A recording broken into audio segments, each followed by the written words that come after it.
Hello, welcome to All Aboard Minnesota's second Quick Fact video series.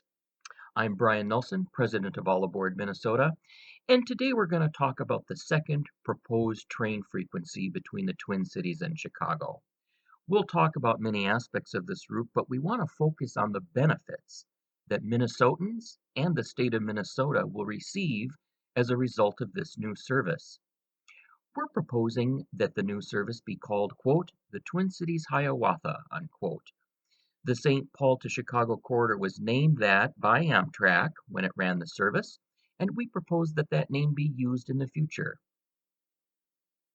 So what does this service look like? Well, it's going to utilize the existing Amtrak Empire Builder route between the Twin Cities and Chicago. It's going to make a couple more stops in Wisconsin than the current Empire Builder schedule, namely at Milwaukee Airport and Sturtevant.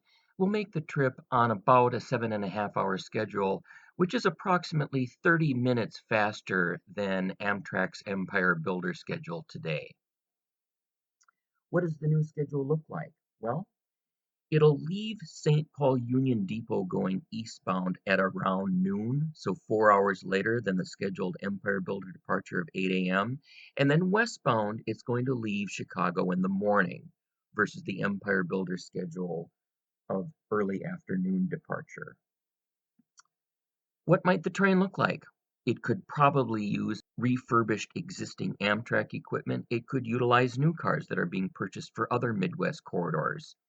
But in any event, it's going to offer roomy seating accommodations. It'll offer a business class service along with a cafe car, and of course, ample room to store all of your luggage. Where are we at in making this service happen? Well, all of the environmental impact studies are done, all of the design and engineering work for tracks and signals in the state are done. And namely, where the track and signal work is going to happen is in Winona and La Crescent. What is this work going to cost? Well, between Wisconsin and Minnesota, it's going to cost about $53 million. $32 million of that was awarded by the Federal Railroad Administration to Minnesota in 2020. The state of Wisconsin has committed their $6 million share, but the state of Minnesota needs to commit $10 million in order to get the Federal Railroad Administration grant. Then next, of course, is actual operation of the train. It's estimated that about 65 to 70% of the operating cost will be covered by passenger fares, but the state of Minnesota's share to operate the train will be about $2 to $3 million a year. The good news is that the state of Minnesota has received an operating grant to largely cover the first 3 years of operating costs. But most importantly, why should we do this? There's real economic benefits to the cities in Minnesota that this train will serve. It's going to greatly reduce carbon emissions.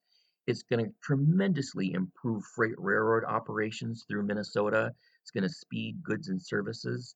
But most importantly, it's going to provide a very needed travel option for cities in Minnesota that really rely mainly on highways today alone.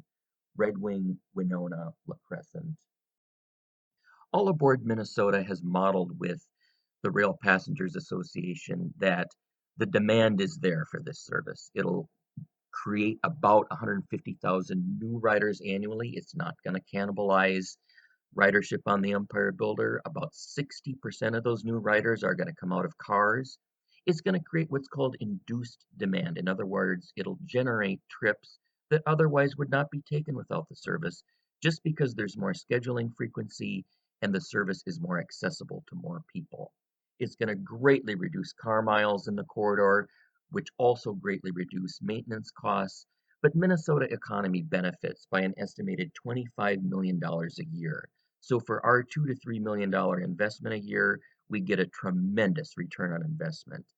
And it's estimated that there will be almost $3 million from new visitor spending alone.